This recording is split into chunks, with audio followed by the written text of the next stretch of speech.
Hi, this is Nikki Haverstock, and here's the shirt that my husband gave me because it didn't fit him anymore.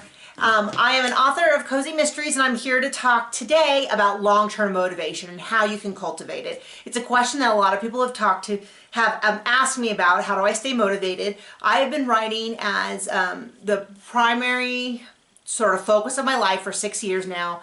I've been published for about 4.5. I'm self-published. I need to double check. I believe it's 14 individual books out and 2 short stories. Some of those are shorter, some of those are novellas, and some of those are a little bit longer than that. And right now I'm having a hard time. We're in quarantine. It's been a long time since I've released a new book. It's been even longer since I released a book in one of my more popular series. And so, it's easy to see the sales and have a hard time writing and feel like, oh, I'm so far behind. So I think this is a great topic. I am coming at this from the angle of someone who wants to be a career author, that you want to write for a living. And that could be true of anyone, books, screenplays, whatever. But I'm coming at it from the point of view of someone who wants to do their living. So the first thing that I recommend, or that I'm going to kind of bring up, and these are of course things that help me, and you might need to tweak them a bit according to your personality. I tried to kind of cover all the topics, but I might not do a very good job. One of them, this is something that my friend Zoe York, who also has a channel on YouTube, talks about a lot, it's a 5-year plan. And this is a rolling 5-year plan. So it's not like when her assistant said, "What year are you in your 5-year plan?" She's like, "I'm always at year 0." Because you're constantly, if a series says better, you're saying, okay, I'm going to do more of that in the future. Series does not do so good, maybe you remove it from your 5-year plan. But one of the things I like about the idea of a 5-year plan is it puts you in the mind frame that this is not going to happen this month. It's not going to happen next month. It might not happen in your next book. When I first started, I really thought that every book could be the one that went through the stratosphere. Now I've kind of swung the pendulum the opposite way to where it feels like none of the books ever will be the one. But frankly, if I keep gaining readers at the speed I'm going, I'll eventually have a career. I'd like it to be sooner than later, but having observed a lot of businesses, it's not at all unusual to see things come to a tipping point and then things progress very quickly. But the idea of the 5-year plan, for me, helps me to focus on the big picture. And when you're a month behind, or in my case, I'm probably about 2 months behind for this year, it can feel like I'm never going to catch up. But when you put the 2 months into a 5-year plan, if someone said, "Well, I'm sorry, you're not going to have success in 5 years, you're going to have it in 5 years and 2 months," you'd be like, "Oh, okay, I can handle that." And so I like that 5-year plan. And the way she puts it is like, what do you want to have written in 5 years? And that kind of helps you figure out what you're doing. So that's a really good one.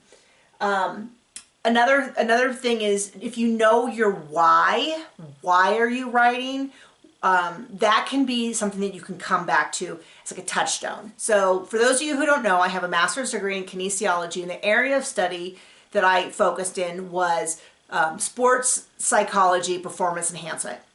And with sports psychology, one of the classes that I took was a class called sports philosophy, which predates sports psychology. And trust me, I'm bringing it back to writing here, which is when in this class, we talked about what motivates people.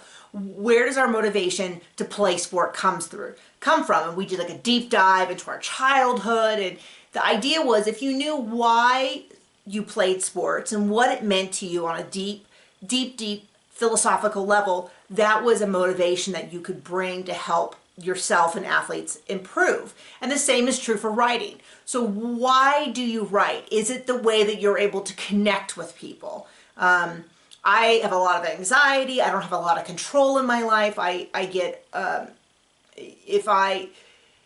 Sometimes everything just seems so overwhelming, but I can control my books. Since I was a little kid, my mother will tell you that I always wanted to be funny. That was always incredibly important to me. I don't fully know why, but it's something that deeply motivates me. And books are a way that I can be funny and entertain people and have connections with people when maybe it's not always so easy in real life.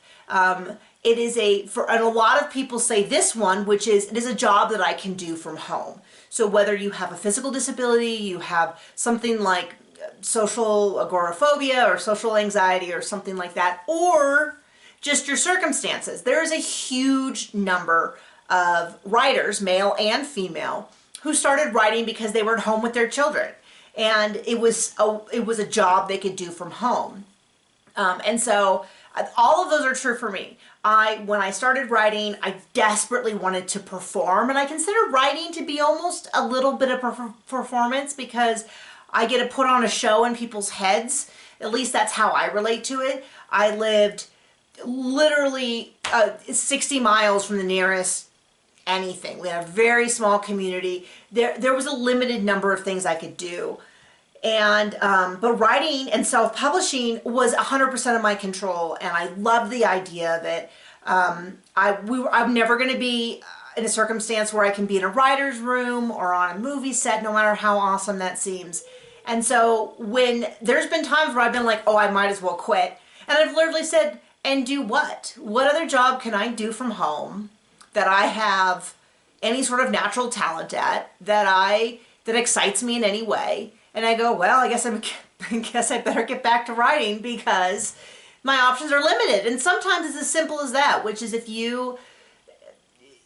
that is true for you, that might be a motivation. Is like, well, what else? And I know that sounds a little defeatist, like you should love writing for writing, but sometimes you need a little something different. And it's okay if in a low moment you say, well, what else would I do? Whatever gets you to keep going.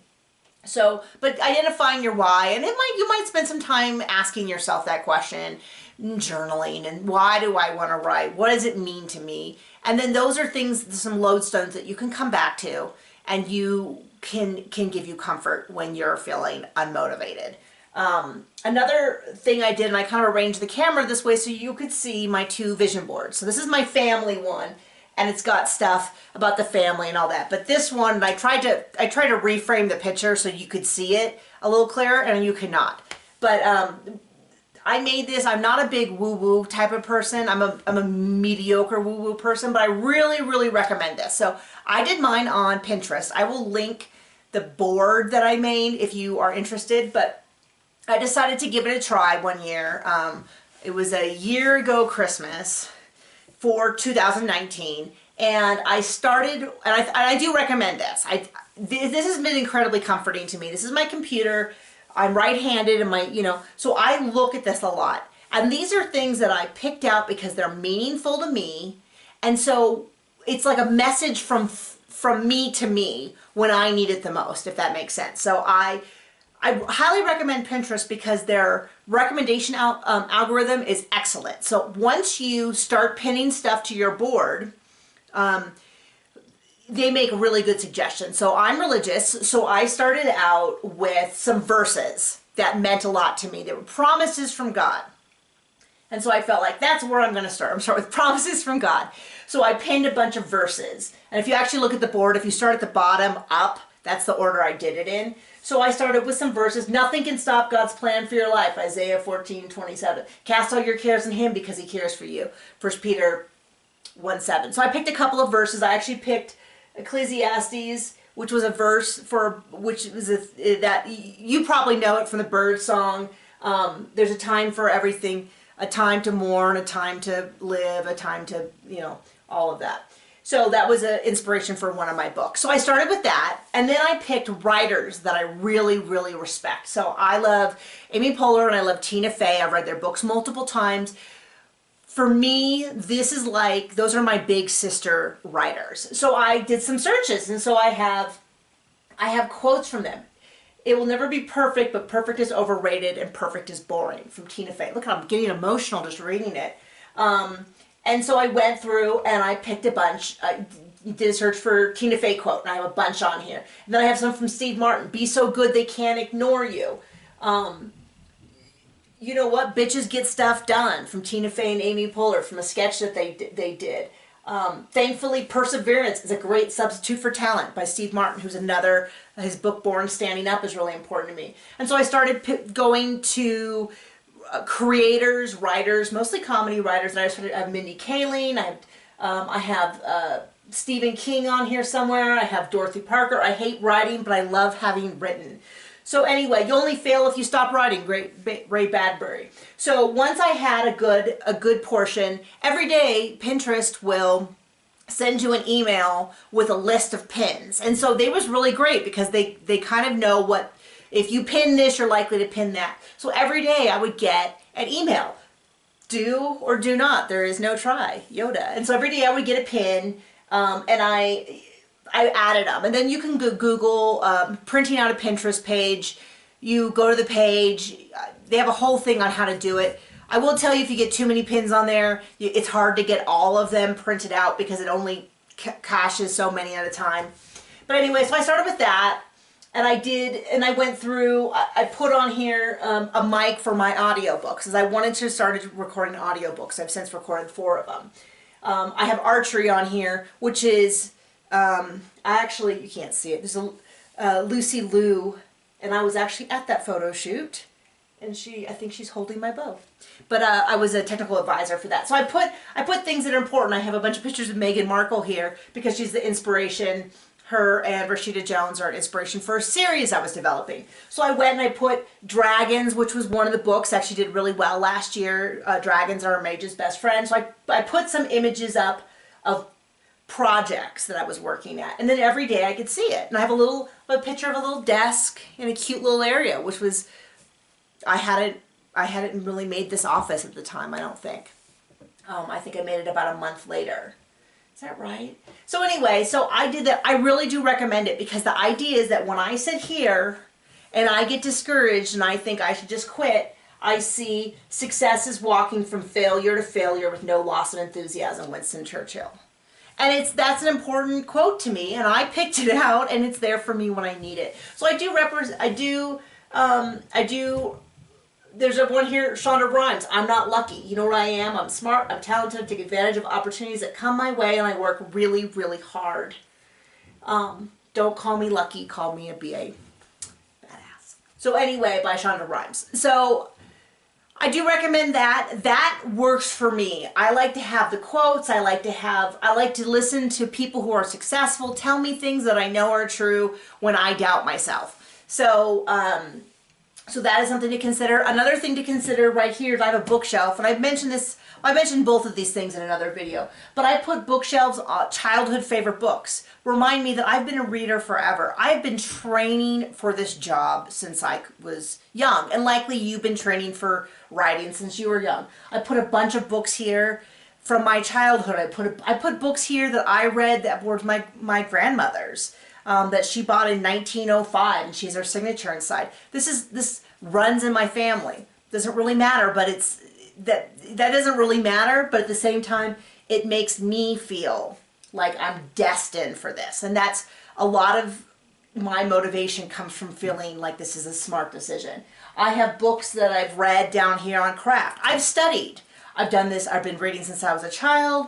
I've been studying since I decided to make this decision. I've made good choices. I have books in here.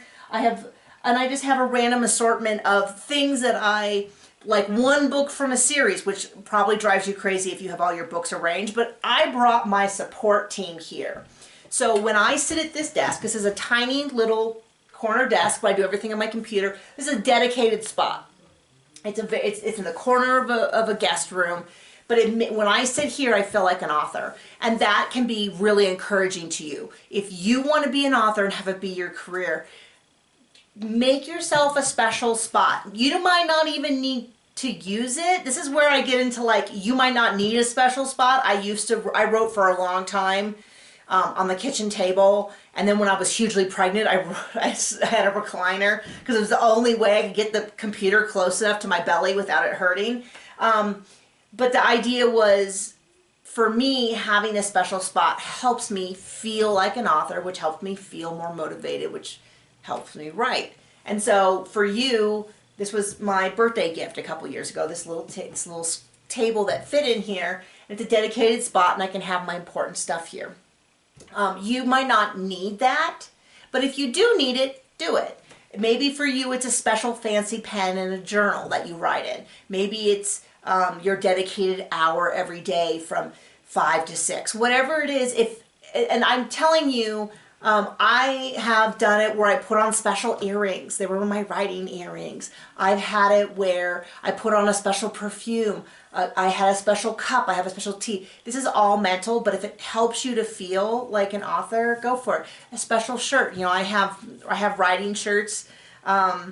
Your special pants. I'm just saying, any of that stuff that helps. Another thing that helps me a lot is to know that this is normal. So it is very normal to feel like, what am I doing? Why am I wasting my time? Why am I wasting my effort? It is normal for books to be really, really hard. And a lot of times I think a lot of people take that as some sign that they're not meant to be a writer. Like, if they were meant to be a writer, it would always be easy. And that is not, I mean, maybe even me saying that out loud makes you realize, like, oh, that's a dumb thing to believe. But it's normal. Everyone I know, all the writers I know who have spoken of this, maybe there's some writers who have spoken, who haven't said this, but, you know, they have a part of a book that they always struggle with. Beginnings, ends, middles. For me, it's more middles. It gets harder and harder and harder up to about 70%. The beginning's easy, and then it gets harder about 70%. And then at some point, I've got all the pieces in my head that I need, and it's a race to the finish. But I've had books that have been hard the whole way through. I've had a book that was mostly easy other than the self-doubt because it was in a new genre. All of those are normal. It's normal to, I have put this Dorothy Parker quote right here where she says, I hate writing, but I love having written, because a lot of times I hate writing. And it's like, why would I be an author if I hate writing? Because I love having written. I don't know there's any feeling better than when I conquer that page. So that's normal. And so sometimes just knowing that that what you're feeling is common is all you need. So there's that. And then lastly, and this is going to kind of vary, I chatted with a friend, I chatted with my friend Zoe York, who has a channel, right before I did this video to say, do you think encouragement and motivation are the same thing? Because to me, they feel really tied. When I feel encouraged, I feel motivated. And she says, well, you mean like when other people encourage you? She's like, because that's not really me, but that's my sister. And I was like, well, that does kind of help me, but only rarely. So one of the things that I said just in my last video was that I think my husband's brilliant. I think he's got incredible judgment. He is so smart, and he really believes in me. So when I doubt myself, I can borrow encouragement from him because he believes in me, and he's right a lot. And so when I feel discouraged, that is something that can encourage me. And I was telling Zoe, I was saying, encouragement from friends or people I know or even strangers only help me in two cases. They have to have not in two cases, there's two qualifications they need to have. One, they need to know me and my books and my business well enough to actually make an assertion. And two, I need to respect and trust their ability and knowledge enough to where I believe them. So I have a fan who, he reads cozies, which, first of all, the fact that he is kind of unusual, but he probably reads 200 to 300, probably closer to 300 a year.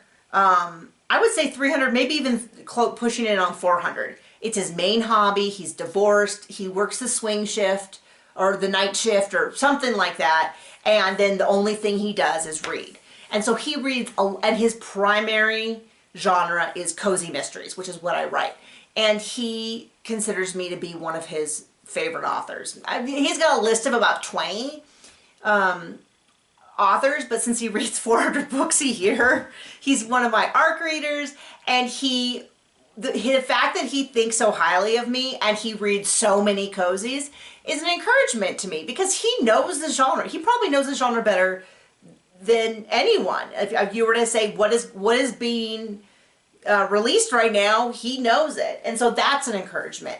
My friend Zoe York, who has a channel, which I've now mentioned for the third time, she is brilliant, she's smart, she's financially successful. She knows probably as much about my business as anybody does because we've just been in a group together for all these years. And so when she says something, I believe her. When she has some words of encouragement, same with my friend Zara Keene, who does not have a channel, but is brilliant and awesome. And there's a small group of us and we all talk. And those are the ones who probably know my business the best. But when they encourage me, it means a lot because I know that they're smart, amazing individuals and they know what they're saying. I have Becca Syme, who I've mentioned before, as a coach. When she encourages me, I know that she's worked with thousands and thousands of authors. She's read my book. You know what I mean? So I'm not trying to brag, although they kind of came out. But what I mean is those are the types of people that I find encouragement from. Now, yours may be different. You may find every positive review to be all you need to keep going. It's always dangerous to have too much of your motivation come from external sources. And I used to be, as a sports psych person, really against external motivation. But as I've gained more nuance and more experience, I think it's a dangerous weapon, like fire is dangerous, but it is also an incredibly useful tool. So I think you always want to be really careful with it, but reading a good review, getting encouragement from someone, if that helps you get over a little hump so that you can then focus on your internal motivation, your whys, your 5-year plan, your goal of being a career author, then I think it's okay to kind of use that a little bit. So that is how I stay motivated long term. I keep writing. I am very much up and down, up and down, up and down over the course of a week. But over a course of the year, I've seen a lot of people come and go. They're on fire, they burn out, they leave. I've even seen people come and be really successful with their first book and never get to their second book. So all I can say is that I'm still here, I'm still pushing on, and I'm still experiencing growth in both my writing and on the financial side. So I hope this is useful for some of you. And if you have any questions, of course, you can hit me up in the comments and you can like and subscribe to see more content in the future. Thanks so much.